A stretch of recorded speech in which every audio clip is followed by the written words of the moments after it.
하나님의 종을 찾은 여러분들에게 하나님의 은혜와 평강이 함께 하시기를 주님의 이름으로 축복합니다. 오늘은 하나님 뜻대로 하는 근심이라고 하는 제목으로 하나님 말씀을 전하겠습니다.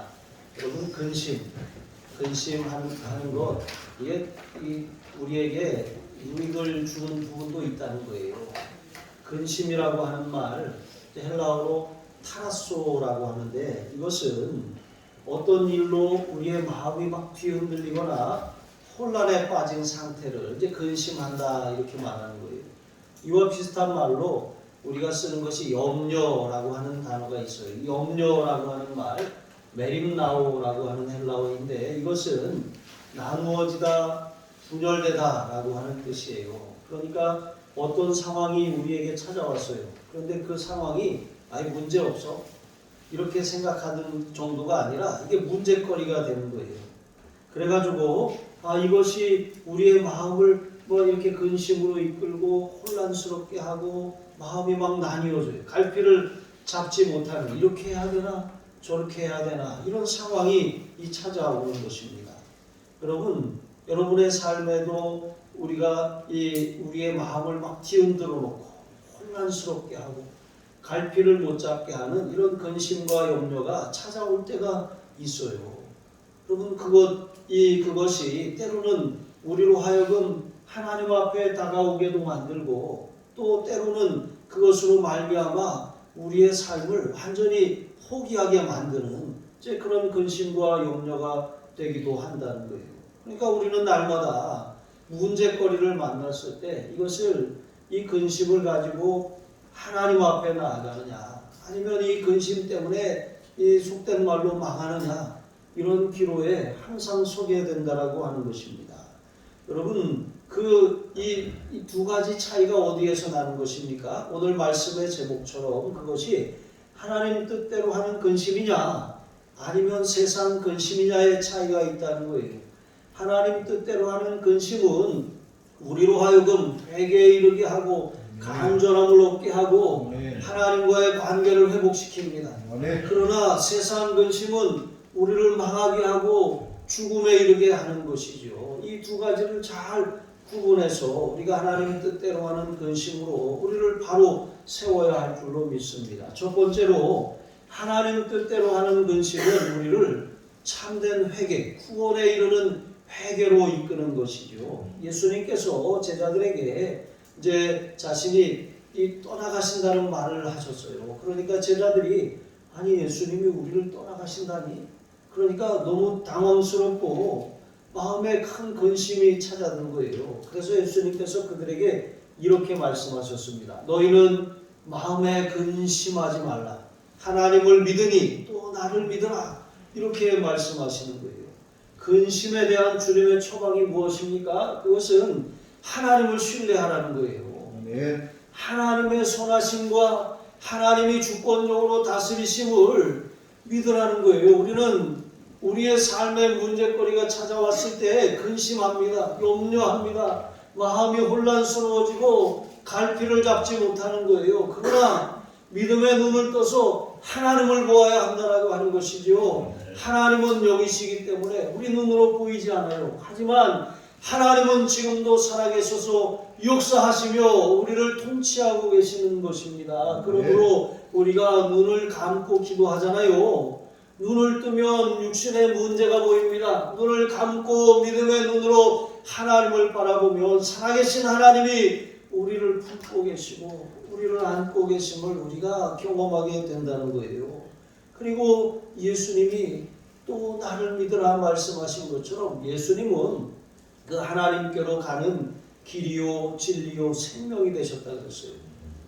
예수님을 믿으면 하나님을 만나는 거예요. 예수님을 믿으면 우리가 진리 가운데로 행하게 되는 것입니다. 예수님을 믿으면 생명을 따라 걷게 되는 것이고, 그러므로 우리가 예수를 믿는다라고 하는 것, 그것은 우리의 삶에 예수 믿는다고 문제가 찾아오지 않는 것이 아니에요.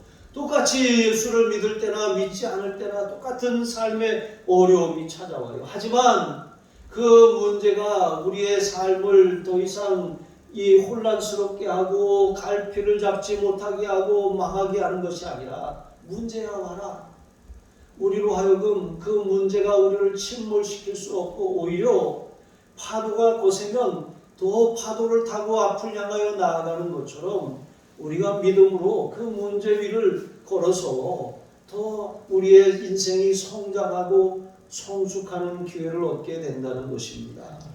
여러분, 우리는 자주 우리가 스스로 통제할 수 없는 문제거리를 만나요. 그런데 그 문제거리를 만났을 때 우리가 믿음을 가졌다고 하지만, 믿는 성도들이라고 하지만 그 문제거리 앞에서 낙심해요. 절망합니다. 마음이 무너져 버리고 그 근심을 어떻게 합니까? 근심되게 하는 문제거리를 자꾸 묵상해요. 성경에 여호와의 율법을 묵상하라고 했지 문제거리를 묵상하라고 써 있지 않아요. 그런데도 하나님의 말씀에 순종해서 말씀을 묵상하기는커녕 그 문제에 대한 하나님의 처방인 말씀을 찾아서 읽고 그것을 마음에 새기고 그것을 붙들어야 되는데 문제를 자꾸 말해요. 자꾸 말하고 그것을 다른 상대방에게도 말하고 계속 생각하고 잠을 이루지 못하고 밥을 먹지 못하고 그렇게 이 뼈가 마르는 고통을 계속 반복하는 거예요. 여러분, 이런 근심을 하지 말라고 하는 거예요. 이런 근심이 바로 세상 근심이에요.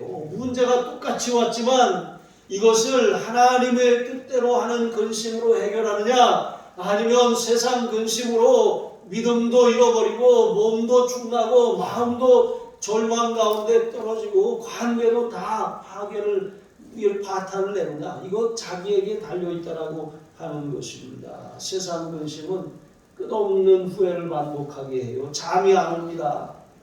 계속해서 우리의 삶을 다람쥐 쳇바퀴 돌듯이 그렇게 돌고 양 한 마리, 양 두 마리, 양 세 마리, 양 네 마리, 양 다섯 마리 이렇게 하다가 밤새는 거예요.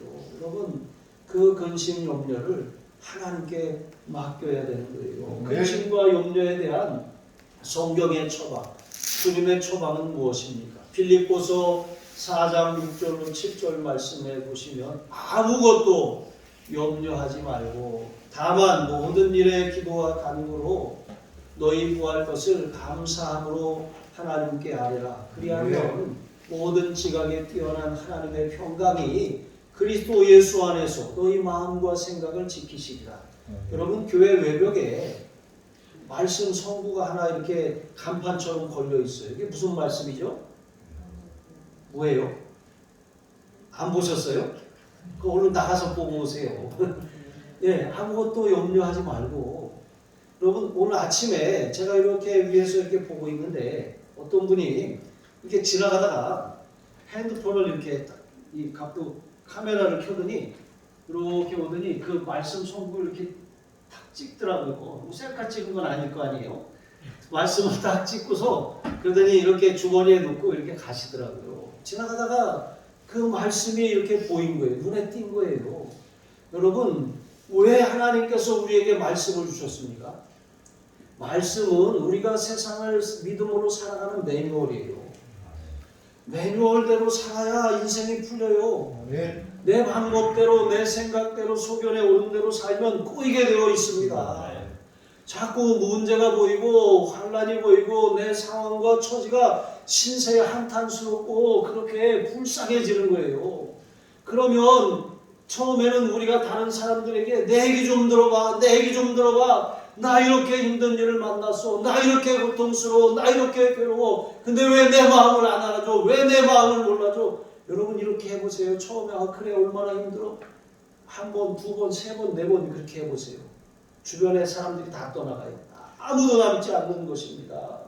여러분, 그게 바로 마귀가 하는 일이에요. 마귀가 주는 생각에 속으면 우리는 문제거리에 빠져들어가고 마는 것입니다. 그러나 우리는 그렇지 않습니다. 우리 구할 것, 우리 문제거리를, 아무것, 염려거리, 근심거리를 감사함으로 하나님께 아뢰라고 그랬습니다. 감사함으로 아뢰는다는 게 뭘까요?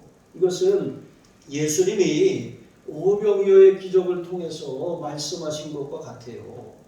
예수님이 한 소년이 드린 이 보리떡 5개와 물고기 2마리 이 작은 도시락을 들고서 그것을 이렇게 하나님 앞에 이렇게 하늘을 우러러 축사하셨다 그랬거든요. 여러분, 축사한다라고 하는 것은 사람에게 하면 칭송한다는 거예요. 칭송한다. 그런가 하나님께 축사한다고 하면 이것은 하나님을 찬양하고 하나님께 감사한다라고 하는 거거든요. 여러분, 이 빵을 나눠갖고 여러분 다 배불릴 수 있나요? 그렇지 않잖아요. 그런데 하나님께서 이제 예수님이 축사하신 이 빵을 들어 올리신 이 빵을 어떻게 하셨습니까? 축복하셨어요. 예수님이 그것을 떼어서 제자들에게 주고 제자들은 그것을 사람들에게 나눠주기 시작하니까 이게 5,000명을 먹이고 남는 12광주리가 남는 기적이 일어난 것이죠. 여러분, 축사한다는 게 무엇이에요? 먼저 감사하는 거예요. 미리 찬송하는 거예요. 우리의 삶에 문제가 왔어요. 큰일 나네. 돈도 없고 해결할 방법도 없고 도와줄 사람도 없고 능력도 없고 건강도 없고 그냥 낙심이 돼서 우리가 이 주저앉아 있는 거, 이게 하나님의 뜻이 아닙니다. 오히려 하나님 감사합니다. 망했으면 하나님 망한 거 감사합니다. 돈 없으면 하나님 빈털터리가 된 거 감사합니다. 건강을 잃었으면 하나님 아픈 거 감사합니다. 죽을 것 같으면 하나님 정말 죽을 지경이 된 거 감사합니다. 미리 감사하는 거예요. 왜 감사하는 것입니까? 이게 다 이유가 있거든요. 사람들에게 인생에 찾아오는 문제는 다 이유가 있어요. 이 문제를 통해서 하나님을 바라보면 여러분, 그 문제가 오히려 축복의 기회가 되는 거예요. 그러나 이 문제를 통해서 우리가 하나님은커녕 더 우리의 삶이 주저앉아 버리면 이게 마귀에게 속는 거거든요. 그러면 우리 인생은 그냥 사망을 향해서 달려가는 것입니다. 여러분, 바울은 고린도 교회에 근심의 편지, 눈물의 편지를 보냈어요. 이 눈물의 편지는 아주 호된 책망, 그냥 여러분 아주 눈물 찔끔나게 혼나본 적 있으세요? 어렸을 때 그런 기억 있잖아요. 누군가 막 눈물 찔끔 날 정도로 혼날 때가 있어요. 그게 뭐 이렇게 내가 확실히 잘못해갖고 그렇게 혼날 때는 뭐 그냥 헛소리도 못하는 것 아니겠습니까? 이렇게 바울은 고린도 교회에 눈물의 편지를 보냈어요. 그러면서도 한편으로는 또 걱정합니다. 이 편지가 혹시 고린도 교인들의 마음을 다치게 해가지고 그 마음을 완전히 닫게 하는 거 아닌가? 나에게 대해서 등을 돌리는 것 아닌가? 저들이 정말 그리스도의 복음을 완전히 저버리는 것 아닌가? 이런 염려가 이 바울에게 있었던 것이죠. 하지만 바울은 정말 그들을 사랑하고 아끼는 아비의 심정으로 눈물의 편지를 보낸 것입니다. 그래서 앞에 2장 9절에 있는 말씀처럼 너희가 범사에 순종하는지 그 증거를 알고자 하여 내가 이것을 너희에게 썼노라 그랬거든요. 그러니까 먼저 바울이 고린도 교회의 문제를 발견하고 고린도 전서를 보냈어요. 그런데 고린도 전서를 보냈는데 그것을 그들이 거부한 것입니다. 그래서 디모데를 보냈어요. 그랬더니 디모데가 어리다고 무시한 것입니다. 거부했어요. 그래서 이번에는 디도를 다시 보내는데 디도 편에 눈물의 편지를 써가지고 보낸 거예요. 이 편지는 우리에게 전해지진 않았어요. 하지만 우리는 그 내용이 어떠했는지를 미루어 짐작할 수 있는 거예요. 그 편지를 가지고 디도가 갔는데 바울이 디도를 보내놓고도 마음의 한켠에서는 디도마저 거절하면 어떡하나, 이런 마음에 그런 고통과 근심이 있었다는 거예요. 그런데 이 편지를 가지고 간 그 디도를 어떻게 했습니까? 외면했습니까? 고린도 교인들이 용접했어요. 그래가지고 디도가 그 눈물의 편지를 받은 고린도 교회의 그런 좋은 소식을 가지고 돌아와서 다시 보낸 게 고린도 후서예요. 이렇게 여러 편의 편지와 또 이 기도와 눈물의 그런 이 편지와 수고가 있었던 것이죠. 여러분, 이와 같이 우리에게 때로는 눈물 찔끔나게 하는 그런 책망, 그거 사실 우리가 듣기 좋아하는 사람이 어디 있어요? 다윗이 우리아의 아내 밧세바를 범하였을 때 하나님이 나단 선지자를 보내셨거든요. 아주 조심스럽게 나단이 한 사람이 양 100마리가 있는 부자가 있고 또 한 사람은 양 한 마리를 자기 자식처럼 그렇게 함께 품고 자고 함께 상에서 먹고 이런 우리 양이 하나가 있는 사람입니다. 그런데 이 가난한 사람에게 이 나그네 손님이 찾아왔는데, 그러니까 죄송합니다. 이 부자에게 손님이 찾아왔는데 이 부자가 그 손님을 대접하려고 자기에게 있는 양을 잡지 않고 이 가난한 자에게 있는 양 하나를 뺏어갖고 그것을 잡아갖고 그 손님을 대접했어요. 이 이야기를 다윗에게 하는 것입니다. 그러니까 다윗이 듣다가 아주 분이 그냥 확 끌어올라갖고 이런 자는 반드시 죽여야 된다. 이렇게 말하는 거예요. 그러니까 그때 나단이 다윗에게 이렇게 말합니다. 당신이 바로 그 사람입니다. 그 말을 들을 때 다윗이 확 무너져 버렸어요. 하나님이 다윗에게 많은 복을 내리시고 많은 은혜를 주시고 많은 것을 누리게 하셨어요. 그런데 자기의 충성된 신하, 자기를 위해서 전장에 나가서 싸우고 있는 그 장수의 아내를 탐하고 그를 빼앗았어요. 그리고 그것을 감추려고 우리아를 죽였습니다. 그리고 아무렇지도 않게 그 자식을 낳고 그렇게 살았던 거예요. 여러분, 얼마나 정말 하나님이 진노할 이 당장 그 진노를 쏟아부어도 이 손찮을 일이 일어난 것입니다. 그래서 이 나단이 가서 그렇게 당신이 바로 그 사람입니다 라고 책망했을 때 다윗이 철저하게 회개하고 하나님 앞에 눈물로 기도했어요. 결국 죄는 용서받았지만 그 아이가 죽었어요. 그리고 이제 그 죄로 말미암아 하나님께서는 그 다윗의 집안에 칼이 떠나지 않게 하실 것이라고 말씀하셨어요. 결국 얼마나 많은 칼부림이 이 다윗의 왕조, 그 위대함에도 불구하고 그 왕조의 그런 이 안타까운 피바람이 불었습니까? 여러분, 우리가 하나님 앞에 이 죄라고 하는 것이 절대로 가벼운 일이 아니고, 죄로 말미암아 하나님이 우리를 책망하실 때 이것을 가볍게 여겨서는 안 되는 거예요. 회개하면 살지만 우리가 그것을 무시하고 외면하면 죽는 것입니다. 이런 아주 무서움을 가지고 하나님의 말씀을 대해야 되는 것이죠. 스데반의 설교를 듣고 이 사내들인 공회원들은 어떻게 했습니까? 마음의 찔림을 받았지만 회개하지 않았어요. 이를 갈고 돌로 쳐서 죽였습니다. 그러나 백성들은 베드로의 똑같은 설교를 듣고 마음의 찔림을 받아서 회개했습니다. 세례를 받았습니다. 구원을 얻은 사람이 그날 3,000명이나 되었다고 성경이 기록하고 있는 것이죠.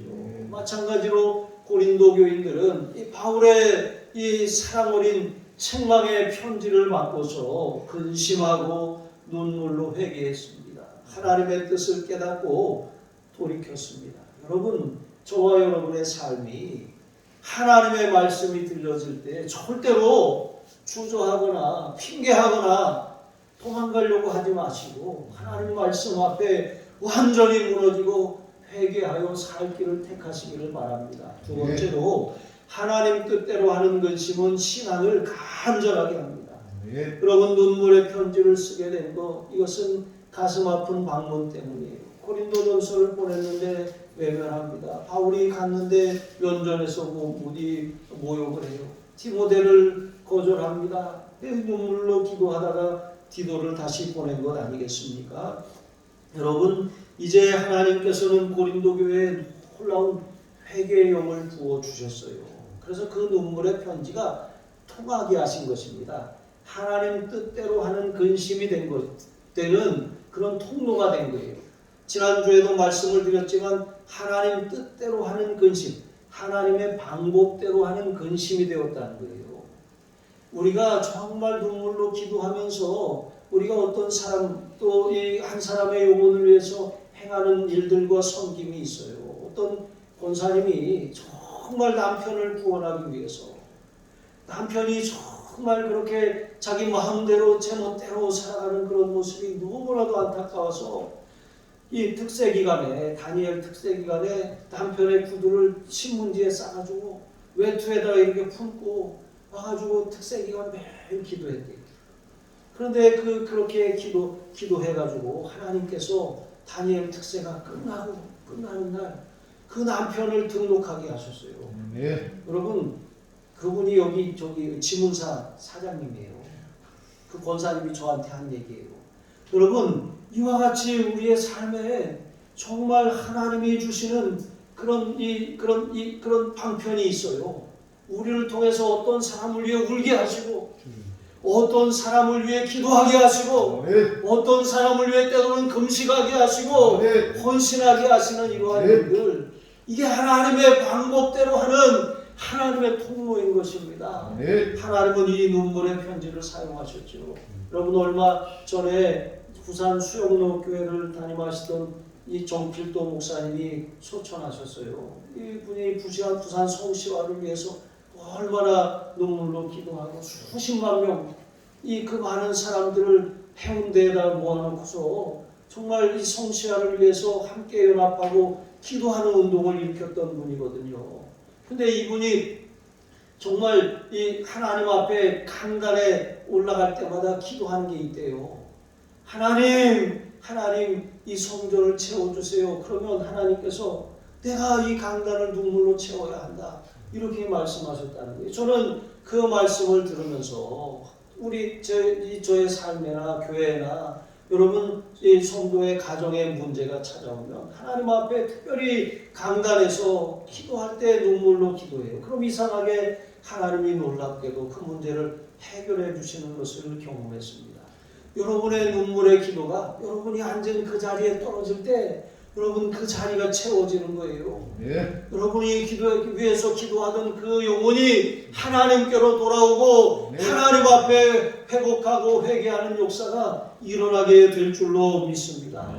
여러분 바울은 이제 그 눈물의 편지가 이 고린도 교회 성도들을 변증하게 하고 분하게 하고 두렵게 하고 사모하게 하고 또 열심 있게 하고 본하게 하였다고 말합니다. 간절하게 해서 정말 그들로 하여금 정말 이 하나님 앞에 변명하고 또 이럴 수밖에 없었습니다라고 핑계하는 것이 아니라 진심으로 회개하도록 이끌었다는 거예요. 분하게 했다라고 하는 것은 정말 그들이 저지른 잘못에 대해서 정말 아파하고 내가 이런 죄를 저질렀구나 하고 아주 이 자신의 죄에 대해서 아주 분히 여겼다라고 하는 거예요. 그리고 그 대적들의 이 모략의 이 모함의 동조에서 자신들도 바울을 그렇게 핍박하는 자들이 되었다는 것을 대해서 의문을 일으켰다라고 하는 것입니다. 정말 이것이 하나님 앞에 심판을 받을 두려운 일이라고 하는 것을 깨달았다고 하는 거예요. 그래서 다시 그들은 마음의 간절함을 통해서 다시 사모하게 되었어요. 다시 이 복음을 심은 이 바울에 대해서 정말 하나님이 그를 우리에게 보내셨다라고 하는 사실을 그들이 다시 인정하게 되었다라고 하는 것입니다. 그래서 다시 바울처럼 열심을 내게 되었다는 거예요. 그리고 뻔하게 하였다라고 하는 것, 고린도 교회 혼란을 일으키고 가라지를 뿌려놓았던 그런 거짓 교사들을 다 뿌리째 뽑아내어서 치리하였다는 거예요. 교회의 질서를 바로잡았다라고 하는 것입니다. 이렇게 함으로 바울은 이제 고린도 교회와 바울 사이에 일절 깨끗함이 나타났다고 말하는 것입니다. 더 이상 그 관계에 있어서 이제는 꺼리낌이 없게 되는 것이죠. 여러분 우리도 마찬가지입니다. 여러분 우리의 삶에 이제 이 서로에 대한 뜨거움이 식어졌다는 것이죠. 우리가 어떤 사람에 대해서 관심이 사라졌다라고 하는 것은 그를 위해서 기도하지 않는다는 거예요. 우리의 마음이 그 사람이 정말 꼭 있어야 돼 이런 사람으로 여기지 않고 있어도 그만 없어도 그만 아니면 없었으면 좋겠다 이런 마음이 드는 그런 찬바람이 불 정도로 관계가 냉랭해졌다라고 하는 거예요. 여러분 관계에 문제가 생겼다라고 하는 것은 사실 사랑이 식어졌다라고 하는 거거든요. 이 사랑이 식어진 것은 상대방이나 그 상황의 문제가 아니라 내가 변했다는 거예요. 나의 간절함이 나의 눈물이 말랐다라고 하는 것입니다. 내가 다시 눈물을 회복하고 내가 다시 하나님 앞에 부르짖어 기도함으로 이 간절함이 다시 회복되어야 한다는 거예요. 에베소 교회가 처음 사랑을 잃어버렸던 것처럼 그 뜨거웠던 처음 사랑을 잃어버리면 어떤 일이 벌어집니까? 이게 믿음에서 떨어져 버리는 거예요. 하나님과의 관계가 문제가 생기고 사람과의 관계에 문제들이 생기기 시작하는 거예요. 우리는 자꾸 그래요. 누가 문제라고? 저 사람 왜 이렇게 안 변하냐? 아니에요. 그 사람이 문제가 아니에요. 하나님은 나를 변화시키시려고 그 사람을 내 앞에 두신 것입니다. 내가 사랑으로 하나님과의 관계가 회복되지 않으면 우리는 사람들이 다 미운 눈으로 보이는 거예요. 심지어는 내 옆에 나와 함께 사는 그 배우자조차도 원망하고 탓하게 되는 것이죠. 여러분, 우리 마음에 이 사랑이 회복되어야 하는 것입니다. 사랑이 회복되면 간절함이 회복됩니다. 간절함이 회복되면 우리의 시야가 열려요. 따뜻한 눈이 되는 것입니다. 예레미야 29장 10절 이하에 보시면 하나님께서 이제 포로로 끌려가게 되어서 낙심한 이스라엘 백성들을 위해서 말씀하셨어요.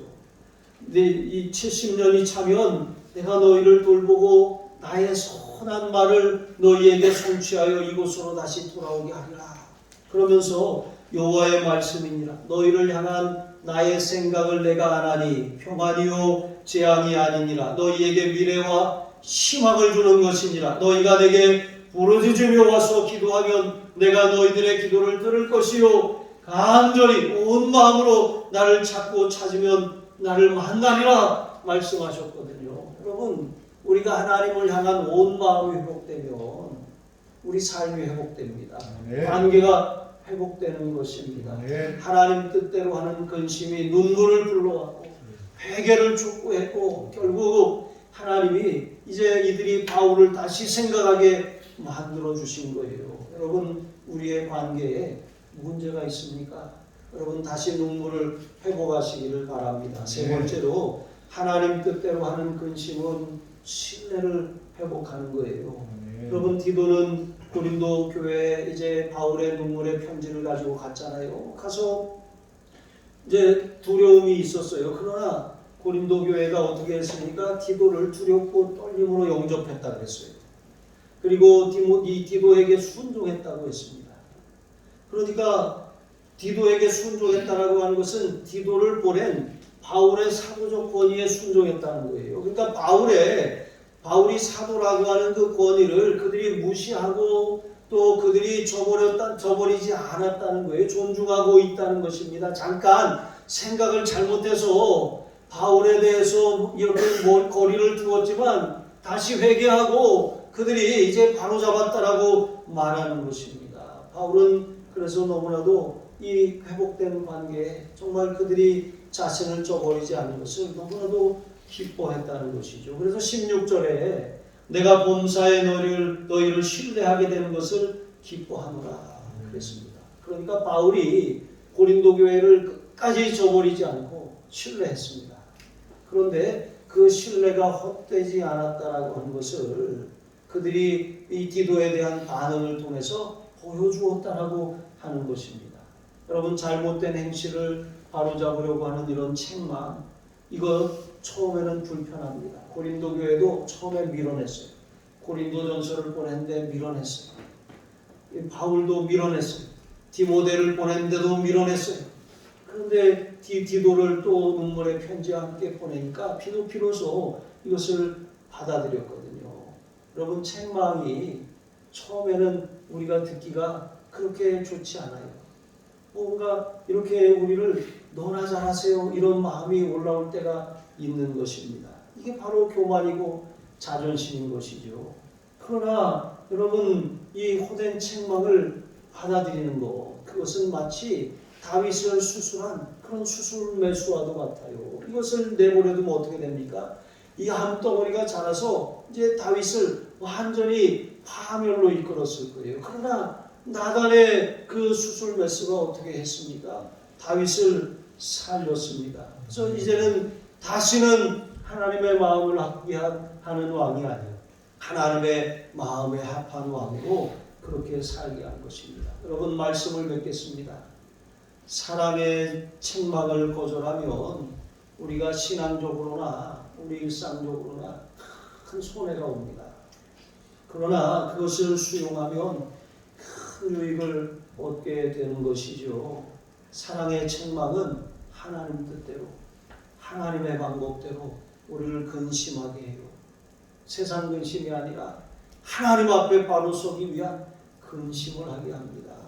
우리로 하여금 잘못을 깨닫게 하고 내 눈에 들보를 보게 하고 회개하게 하고 다시 냉랭하고 식어진 사랑이 식은 가슴에 불을 붙이고 관계를 회복하는 거예요.